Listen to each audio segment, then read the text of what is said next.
तो आइए पार्ट 1 के बाद पार्ट 2 की कथा शुरू करते हैं। इधर मृत्युलोक में श्री दामा ने शंखचूड़ नामक एक असुर के रूप में जन्म ले लिया और उधर श्री राधा ने बरसाना में वृषभानु के घर में जन्म लिया, किंतु उन्होंने अपनी आंखें नहीं खोली उस वचन के कारण जो उन्होंने श्री कृष्ण को गोलोक में दिया था। इस कारण श्री राधा के पिता वृषभानु और उनकी माता कीर्ति अत्यंत दुखी थे।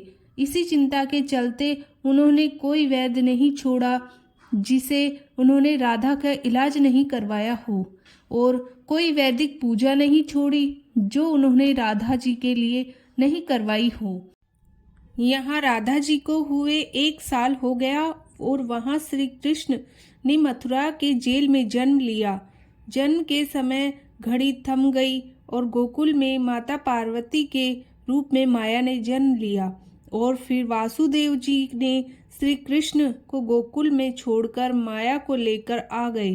तभी कंस देवकी की 8वीं संतान को मारने के लिए आ गया और वहाँ गोकुल में रंग उड़ाए जा रहे थे, होली खेली जा रही थी।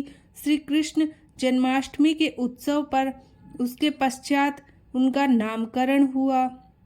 दूसरी ओर वहाँ वृषभानु श्री राधा को लेकर मथुरा जा रहे थे एक महावैद्य के पास इलाज करवाने, किंतु एक भयानक अंधड़ के कारण वे वहां नहीं पहुंच सके।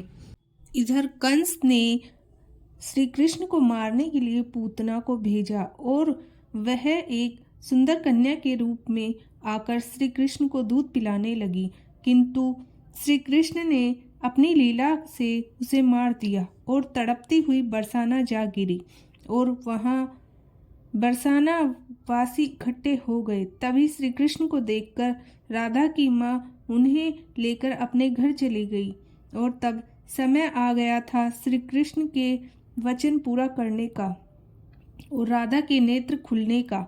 फिर कीर्ति ने श्री कृष्ण को राधा के पास पालने में सुला दिया। तब श्री राधा ने आंखें खोली, किंतु यह बात बरसाना वासियों को समझ नहीं आई। उनके लिए तो श्री कृष्ण का आना और श्री राधा की आंखें खुलना एक संयोग ही था। और उसके बाद श्री कृष्ण अपने गांव गोकुल चले गए और राधा बरसाने में रह गई।